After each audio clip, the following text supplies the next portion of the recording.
Coming up on Let's Get to the Points. And this opens up a wider discussion for us about how we all manage our P2s and P3s. So in my household currently, my player 2 is my husband. Our history with credit cards is back in the past, we actually let our credit score go to 0. And later. I am the only one in my family who knows about points and miles. And if something were to happen to me, they would be lost. So to my family, be sure to transfer my points out or do something with my points because I will haunt you from the grave if you don't. And my final request, whatever you do with my points, do not let me ride in coach. Whatever you do, that's my only request. Now, let's get to the points. From passion for points, it's Serena. From points to travel expert, it's Kēhaulani. From travel sergeant, it's Miguel. From Nicole's travel tips, it's Nicole. And from seat to a suite, it's Mitch Shannon. Hi there, and thanks for joining us on Let's Get to the Points audio and video podcast, where we bring you the very best in tips and tricks in the world of miles, points, and travel.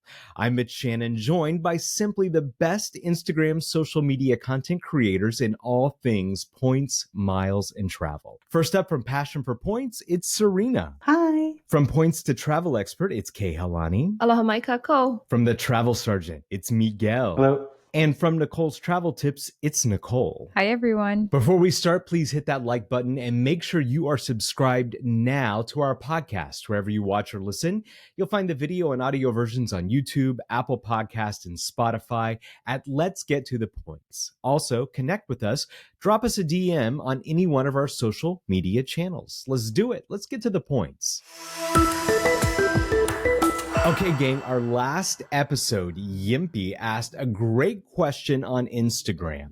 Final Instagram question Yimpy sent us: how do I get my resistant P2 on board?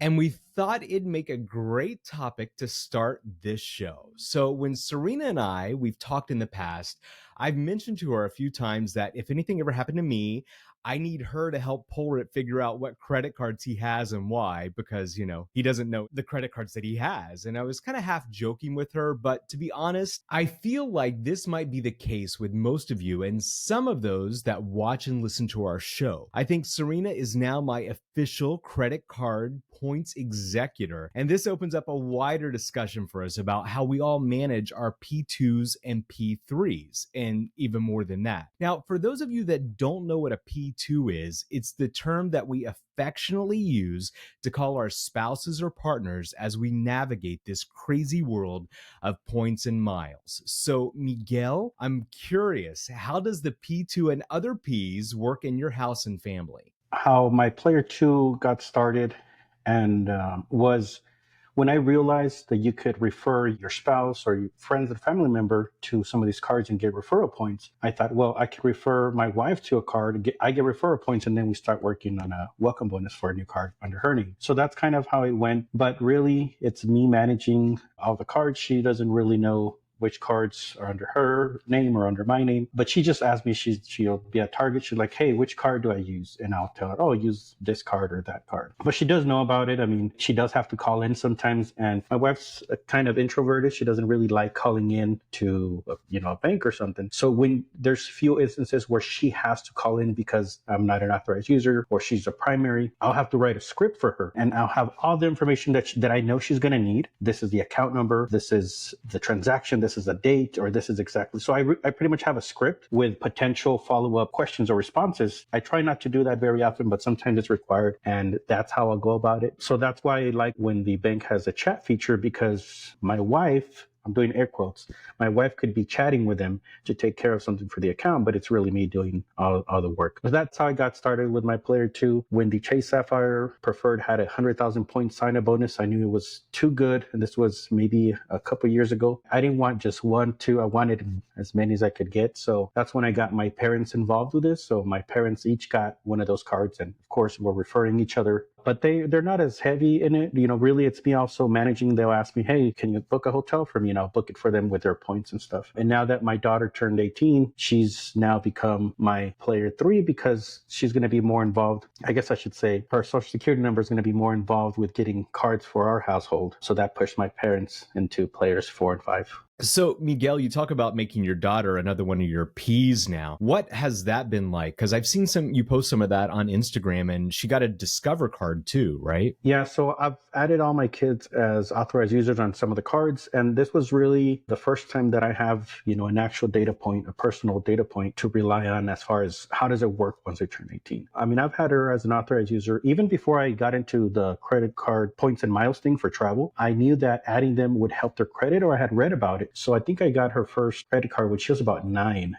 And that was a USAA credit card. So I was interested once she turned 18, how that would all play out. Literally the day she turned 18, got her an Experian account to check her credit score. It was maybe 725 or something. But the only cards that showed up on her report were the USAA and a Capital One card that I have. The Chase and American Express didn't show up at that point. Maybe about 3 weeks after that, I checked again, and now all the American Express and Chase cards that I had her on showed up as well. And I think now she's at 770 credit score. So I had read the Discover It card was a good starter card for students, and as she goes off into college, because they don't have maybe as high of restrictions, because they know it's for somebody typically with no credit or no credit history. I knew it'd be easier to apply for that card, so that's the card I got her. The other reason that was her first card as a primary account holder is because it doesn't have an annual fee. She'll never have to go back and think about whether to cancel or keep that card because there's no annual fee. So she'll be able to keep that card long term, and that'll help her credit score in the future because that'll raise her average age of accounts because it'll be her oldest card as a primary user anyway. So, and maybe in a few months, 6 months or so, maybe we'll see if she can get approved for a travel card, a Chase card, American Express on her own. So when did you add her as authorized users on your Amex and Chase cards? I mean, that was in the past 2 years, maybe. When I started getting into the points and miles thing, but some of those will backdate, meaning the date of the credit account will backdate to when I opened the card, not when I added her. I don't know that all the banks do that though. I also added my kids as authorized users on my credit cards. I started last year when I got the Capital One. It was free to add them as authorized users, so I thought that was a good benefit, and they also got their own priority pass with the Capital One. Thanks to Miguel, I also added a P3 this year, so your seeds are starting to bear fruit. It's not a lot to manage, but it is important to tell these players what the benefits are. My mom's Jamaican. I was born and raised there, and credit was not a big thing there. You purchased the things that you could afford to, and the ones that you couldn't, well, you basically had credit with the store, and our interest rate was around 30%. Coming to the US with ample amounts of credit card is not something that most immigrants understand or take advantage of. And so it took a while to convince her that this was a good thing and there was benefit from it, because all she's heard was, you don't need to get a credit card. Credit cards are terrible. And so now having her experience some of the benefits, she's starting to realize that, oh, this is what it's all about. I think it is very good to add an additional user, a player 2 or a player 3. Show them how it does affect their credit. It will increase their credit with the average number of lines that they have, the credit utilization score, and also the travel benefits that they get from it. So far it's been a win. So our daughter is in college right now. We've never added her on as an authorized user just because we believe that our children need to find their own way on this path, and hopefully our children will see us going on trips and pay off their cards on time and have a drive to get into this hobby if they desire to do that. So she's applied for the Chase student credit card. That was her first card, but now Chase has a new card, and the new card is called the Chase Freedom Rise credit card. And this card that Chase has is great for college students to try, because if they have a Chase checking account with at least $250, and this is something that Chase recommends on their site, that then they should try to apply for the card. And keep in mind that when she applied for her Chase student credit card, not the credit card that I just mentioned, she had a 0 credit score. So there's lots of different ways to do these kinds of things. I saw online, I think it was Money Misfits that was talking about adding the kids as authorized users. And that ties into a great point that Miguel brought up about his daughter applying for the Discover card and how she would be able to keep that card forever because it has no annual fee. So with me adding my kids to my Venture X, it poses a possible problem in the future. So if Venture X changes its fees, its terms and conditions, and it's no longer feasible for me to have that card, and I decide to close that card, let's say after my son turns 18, 19, or 20, then he's going to lose that line of credit. Hopefully he has built enough credit within that space, but that's something to keep in mind when we do add our kids to these cards that we have. Is it a card that we're going to keep forever because it's tied to their history, or is it something we're using temporarily and it's going to decrease their age of credit on their credit line? So I would definitely consider that and make sure that the card that they're opening, like Kēhaulani suggested, is something that they could possibly keep for a long time. Every family is different and parents know their children. I will say, Miguel, that I think you made an excellent choice with the Discover card for your daughter, because that's the first card that I ever had. I got that, I think it's probably 24 years ago, and I still have it to this day. And I think it's one of the best of the worst decisions I made in my youth was to get a card and open it up as soon as I turned 18. And I still have that card to this day. And because I have that card and it's been this long, it really helps with the longevity of my credit report and my credit score. So I think what you did for her was a very, very smart thing to do, especially with Discover card, because there's no annual fee on that and it will last her for a very, very long time. So for my situation, for my kids, I have added them as authorized users for my oldest card. It's the old Chase Freedom card. And with Chase, you can add them as authorized users when they're like 0 years old. And I believe with Amex, you can add them as authorized users when they're 13. So I wanted to do that just so that they could have that credit history for when they're ready. But I do not give them the card at all. These cards get hidden away. They never see it. They don't even know that they have a credit card with their name on it. I think that's important too. You don't want them to be in control of a credit card unless they are mature enough for it. Yeah, and once they get older, actually, let's say when they're in their teens, like you mentioned, American Express, they need to be 13 to be added as authorized users. And one thing I like about American Express is that you can actually set a limit on how much can be used, because some of these, like especially the charge cards, they don't really have a limit, right? They give you what you think you can pay off, but you can set a limit for the authorized user cards as far as how much they can spend within a certain time frame, like a billing cycle or something. That's a great tip. So funny story, Serena. I did give my kids their authorized user cards because we're trying to meet the minimum spend. And so I was like, if you go to the mall and you want something to eat or you see something that you like, you see where this is headed, right? I do. I give them the card, and it's something with the daughters and the dad, right, Serena? I don't know what it is. I feel you. Yes. And so they go to the mall and I'm at work and I have it on Autopay. And then I see Kendra Scott, $75. Oh gosh, they didn't have to go there. Right. What's with the $75 charge?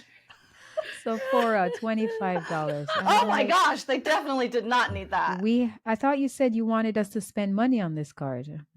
Yes, but I think it needs more detail than that. So be mindful of this. It's a win and it's a loss in the same time.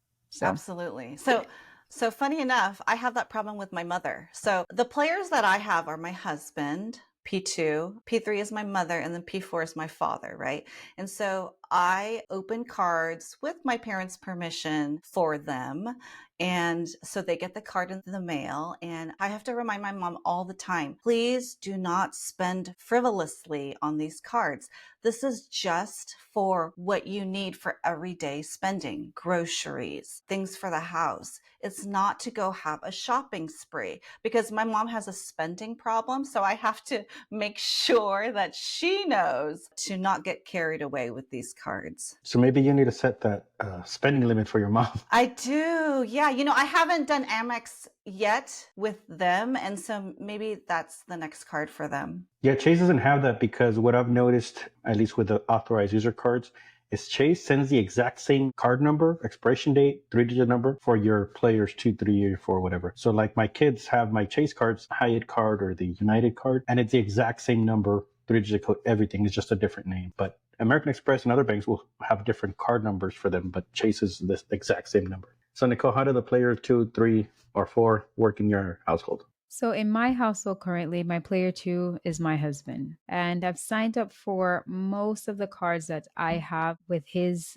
information. And so the great thing about that, like you said, is about the referrals. So the first card that I referred him to was the Venture X. And it's funny, when we first started, I was like, I don't know how we're going to meet this minimum spend with our day-to-day lives. And as you progressively move on, you realize you are spending about the same amount of money, but we were just not putting it all together in one place. The referral benefits are great because that's a way to increase the number of points you have within your household, adding additional spend to your budget on a monthly basis. So we started with the Venture X, and then I think we ended up with the Chase Sapphire Preferred, and then we started venturing into the business card. So in the beginning, it was fine because we started with a few bills. But I think as you start to hit the accelerate button on this game, it's harder to manage. And so we ended up having to basically create a spreadsheet, because when you move from month to month, changing the bills, something always gets left behind. And I don't know if it happens to you guys, but let's say you're moving from your first minimum spend to the second one, and you think you caught all the bills, and on the old card, you see a charge. And you're like,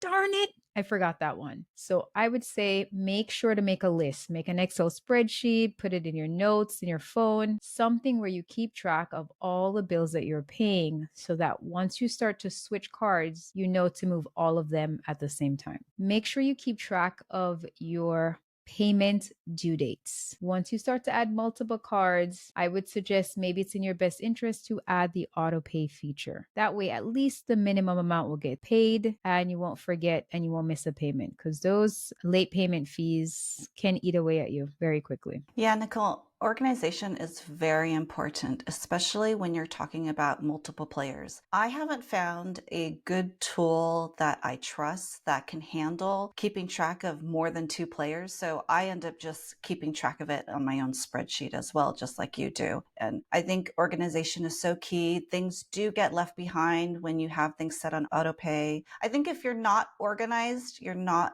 ready for this hobby. Is there anything else that you guys think that is something that has happened to you before and you're like, oh man, I wish I didn't miss that, with your player ones or player twos? We used to have the Southwest card, and the annual fee was $69, and I got it in my husband's name. So it was time for the next year where the annual fee posted again, and I asked my husband to call Chase to ask for a retention offer or see if they can waive the annual fee, and if not, close it. And so my husband called. I wasn't there, and so that was mistake number 1. So my husband called, and he's telling me this later that night, okay? And he says, oh yeah, they said that they could give me a statement credit for $69. And he asked them, can you waive the annual fee? And they said, no, we cannot waive the annual fee, but we can give you a statement credit for $69. So he said, okay, I'll cancel the card. And I'm like, oh my gosh, it's the same thing. It's the same thing. Does this make my husband sound bad? Yeah, so ever since then, I need to be there when he's on the phone with the bank. You know, I'll give my husband credit. He was following my instructions to the letter. Like, I didn't tell him to accept a statement credit. I asked him to accept only if they waived the fee. So he was following my instructions. Happy wife, happy life. Yeah. So some of these cards or some of these call centers can be pretty particular about security. So once I had my husband call and I was feeding him the questions on the sideline, and I guess the customer service agent overheard me feeding him the questions, and she flat out asked him, is it okay for her to be instructing you on what to say? I need your permission to be able to have her in the room while we have this conversation. And I was like, excuse me. Same. This happened to me too. So Kēhaulani, how does the player two work with you and your dancing TikTok husband? Love it. So our history with credit cards is back in the past, we actually let our credit score go to 0. So we had a 0 credit score, and we did this after we purchased a home. And the reason we did this is because we were listening to Dave Ramsey. I loved it, and I still love him, which is very rare in the points and miles world. And the reason is because the habits that we've created allow us to jump into this hobby with a stronger mindset to pay our bills off in time. Some of these things are not naturally ingrained in people. Sometimes you grow up in a home where there's like a lot of shopping or things like that, or your parents have more money than you, or grandparents or something. And so that kind of shopping tendency happens. And so by learning these habits, it has helped us a lot. So if you're wondering how we got our credit score back up, it only takes about 1.5 to 2 years to do it, to send it back up to 700 or something like that. You just start small, kind of like a college student, but it's a lot faster because there's a higher income involved with it. So there's no problem there. And if you're starting off in this journey, we have like millions of points that we're sitting on right now that we're not using. And it's not that we're hoarding it, even though I love to hoard points. It's just a matter of keeping that strategy and being able to gather those points and finding time to spend them fast enough. So there is hope for you if you're just starting off. So don't get a card if you're not ready for it. Take the right steps so you get into this hobby correctly. Another thing is that when we were ready to get a card, we decided together. So if you're married or cohabitating with somebody, it's important that you're both on the same page, because finances can be the number one thing causing a divorce. So it's important to start off slow. And in our last episode, we gave some tips about how to get your player 2 started if you wanted to go ahead and do that. And so how we manage our finances is that I primarily take care of the organization and the paying of the bills, because my husband, his name is Vic, he's busy working. So I tell him to just focus on his job. And anytime that we want to use our points or purchase something, we talk to each other, make a decision of what we're doing. Sometimes I just go ahead and get it because I can't get in touch with him and it's a deal. And I know that I can return it. So that's another thing that we do. I'm sure a lot of us do that. You just buy it and you ask later. Sometimes you need to do that.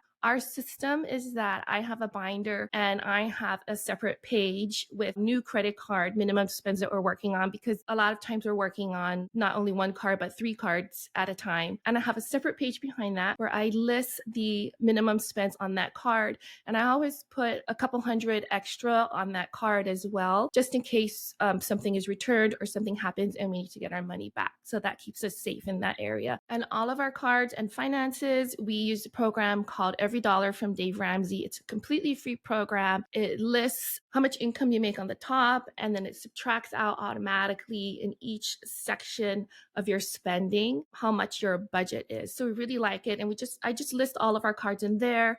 We have a password book where we keep all of our passwords so that Vic has easy access to go in there and do something. And then if I forget to make a payment, he'll double check, and we kind of keep each other on track like that. And I have none of our cards on automatic payment, which I probably could put it on there. I'm the type of person that I don't like surprises in our bank account of something that was paid. And I also like to check our bank statement to make sure I'm not paying for something that is fraud on there, because it could be hard to get our money back if a fraud was placed on the card. But the auto payment feature is excellent, and I 100% suggest it as well, just like Nicole does, because it will save you from having a late payment on your card. So that's really important feature to use. So that's how we do it in our house. How about you, Mitch? Yeah, so we're definitely in 2-player mode in our house as well. And it's funny, I made the joke earlier about Porrit not knowing what credit cards he has. And it's funny because, when we'll talk with friends or family about credit cards, we always make that joke. And Porrit will say, well, I don't know I have that credit card. But, in all reality, he does know, and he does participate in this. And that's what I love about having a P2, is because you can sit down and you can have those conversations. And that's what we do. And that's my advice to a lot of people as well when we go through this process is you got to have a plan before you start getting credit cards. So we'll sit down, we'll figure out where we want to go, what we want to see, and we'll figure out what credit cards can get us there. And I've talked about that in the past episodes as well, about how we got into points and miles and we've been on this journey. But for us, we decide on a credit card that we want to get. And then what we'll do is we'll also use the referral program as well, to where we will refer each other. And we've talked about that as well, to where we get more points for that referral. But the other thing that I think is important too is when you're in two-player mode and you're worried about those minimum spend requirements, you definitely got to figure out and have a plan about how to space that out. So what we do is I'll usually get the credit card first. And if there's still enough time left for that big sign-up bonus or whatever, then we'll refer Polrit, and then we'll take that extra time that we need to meet that additional spending as well. Some other things that we've done to meet that minimum spending is a couple of years ago, we were remodeling our kitchen in our house. And what we did is we went through and we figured out, how can we make this remodel beneficial for us? What kind of trips are we going to take? So we sat down, we made our list. Oh, we want to go on Thai Airways first class. Oh, we want to go on Emirates first class. And we went out and we got those credit cards to make that happen with the kitchen remodel. So in our household, it's all about planning what we can get with that credit card of what trip that we're going to use. So, definitely a two-player mode is very beneficial when you're in this game, but being able to sit down and have those conversations with your spouses, like you've all talked about, it's a very important thing to do. So it's funny though, when Serena and I, we were kind of having some conversations offline, I did make the joke to her that she would definitely have to help Polrit figure out what credit cards he has, because some of them maybe he might not know. And that could be the case for some people, but I think that's an important topic that we should definitely talk about, is what happens in those times, right, Serena? Right. Yeah. And Mitch, I think that anyone here would also be very helpful to Polrit if anything ever happened to you. So have no worry. We have got Polrit's back. The team has Polrit. I know that. Yeah, the team has Polrit, and we love both of you. So you have no worries there. So I'm in the same situation. I am the only one in my family who knows about points and miles. My family just comes along for the ride and they reap all the benefits. I'm the one doing all the hard work behind the scenes. So they have no idea about the points that I have, the credit cards that are open. I'll put the credit cards in my husband's wallet and I'll write a note like, this is the card you're going to use at the grocery store. This is the card you're going to use at Costco, etc. I have that same problem. If something were to happen to me, they would be lost. I mean, not just because I'm like the fun person in the family, but also because they would not know what to do with these points and miles. So I think it's important to have this discussion. So you could be talking about a stash of points and miles that might be worth tens of thousands of dollars in value. And I think it's important to discuss this as part of your overall estate planning. And I don't mean that in the official legal sense, because you may not know this, but the points and miles that you have in your account, they're actually owned by the program. They're not owned by you. And I also want to say that we are not tax experts. We are not financial advisors. We are not legal experts. So if you have specific questions in this area, please consult one of those advisors. So when someone dies and what happens to the points and miles after you die, points and miles are not something that you can pass on to a beneficiary. Each program has their own rules about what happens to the points and miles when someone dies. But there are things that you can do to make it easier for your family if something were to happen to you. And this goes with, if something were to happen to you, or if something were to happen to someone in your family too, because if you're dealing with multiple players in your family,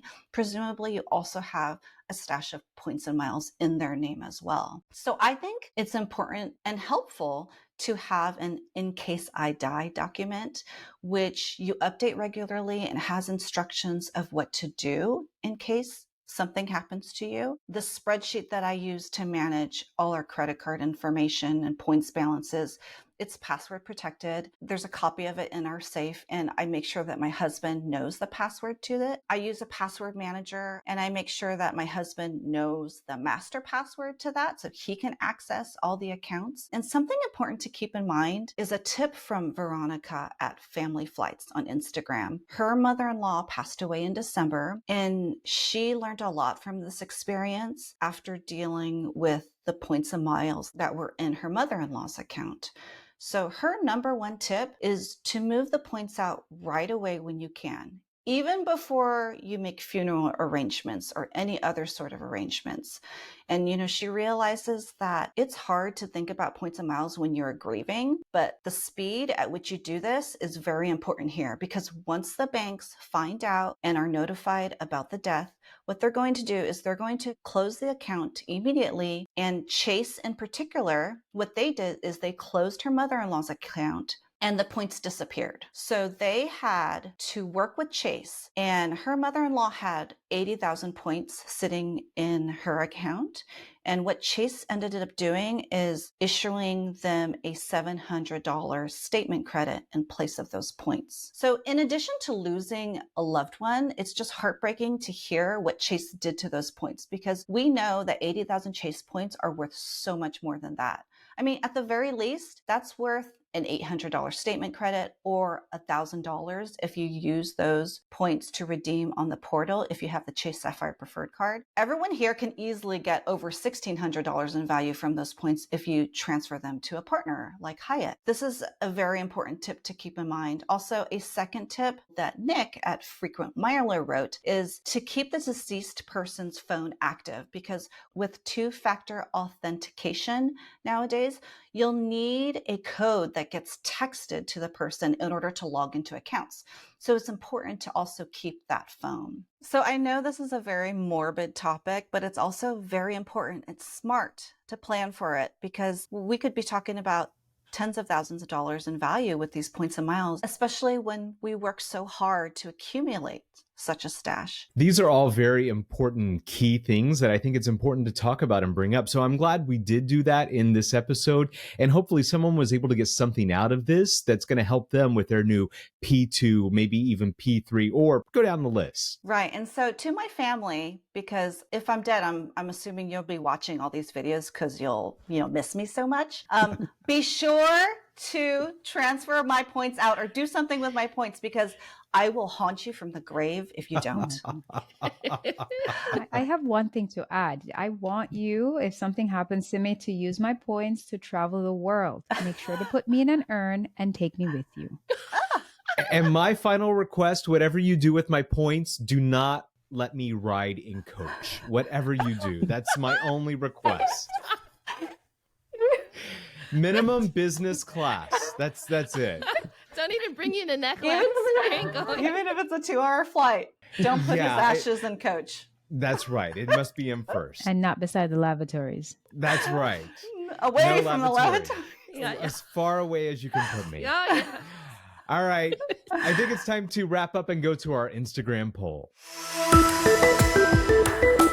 All right, before we close, we just did another Instagram story asking for your questions that you want us to answer. Look for the questions on the screen if you're watching on Spotify and YouTube. Okay, here we go. Best short, quick responses, guys. Mun True3 wants to know, what is the best airline to fly a family in economy to Europe? Miguel. I would say the cheapest one with the least amount of layovers, but you want the layover to be, long enough for you to transition with your family. So I would just really not concentrate so much on the actual airline, but the cheapest one and the one with the least layovers if you're traveling with a family. What about you, Nicole? I think it's Delta. We absolutely loved our flight to Delta. I think the service is bar none, and it's accessible from a lot of airports in the US and a lot of airports in Europe. Delta is my pick. What about you, Kēhaulani?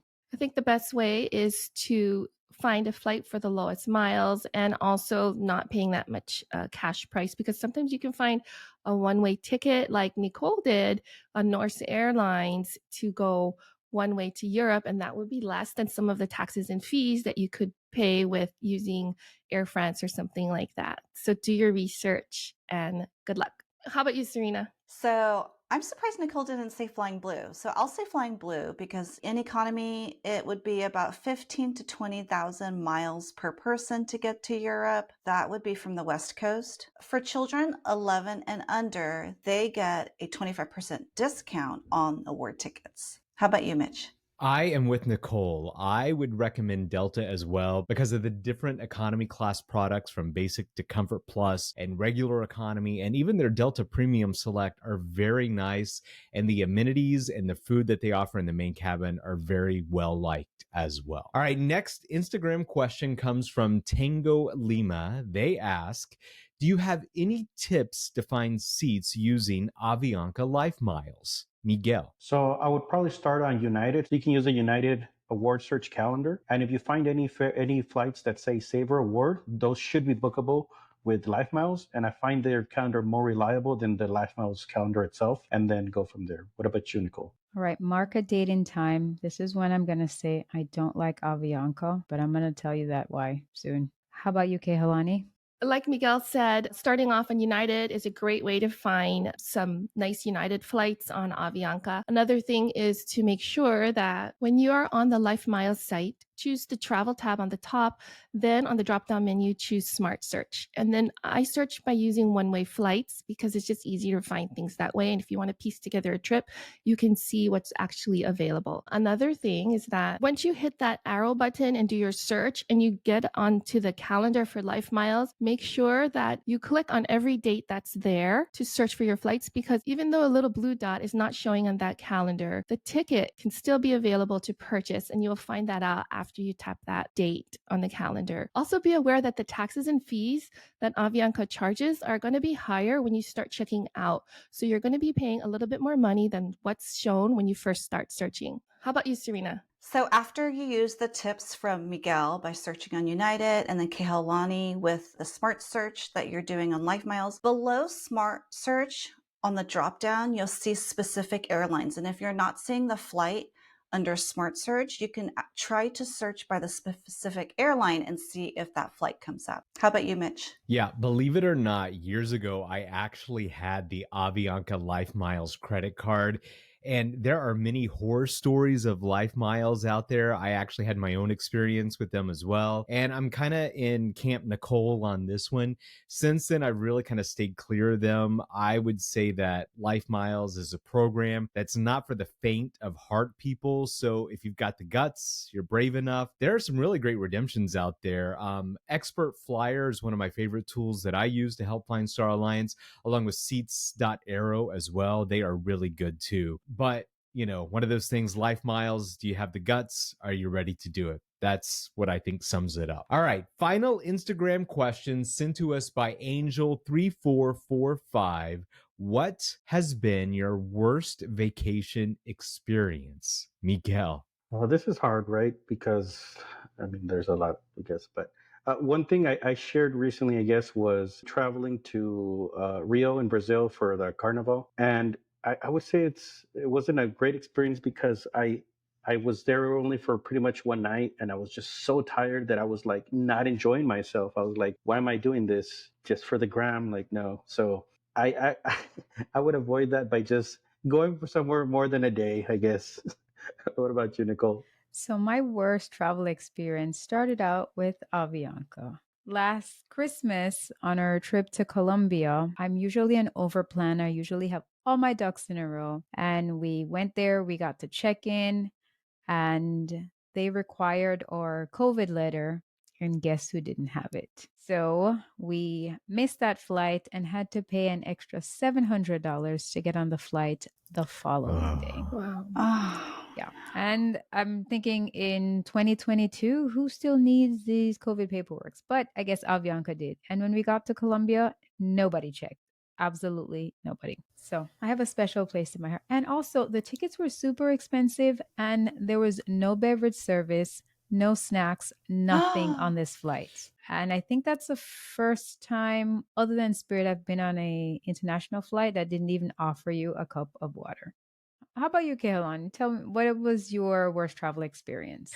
Well, it just happened recently, and our worst travel experience was staying It was actually at the Hyatt Hotel called Alua Sun Lago Park. This hotel is in Menorca, Spain. And to keep it short, what happened was there was no comforter on the bed. There was a sheet. So I went into the closet, grabbed out the blanket.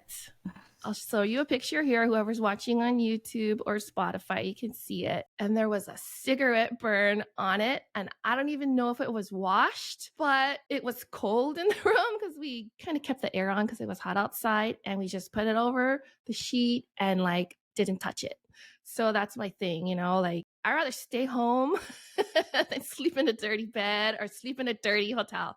So that's my worst experience. How about you, Serena? Your story, Kēhaulani, reminds me of my experience when I went to Amsterdam with my friend. It was right after college. We're really young. We stayed at a hostel and I got scabies from staying in a dirty hotel with bed sheets that they didn't wash in hot enough water. I didn't find out until after we got home that it was scabies, and I had no idea what it was until I went to see the doctor. That was my worst travel experience, getting scabies in Amsterdam from a hostel. Wow.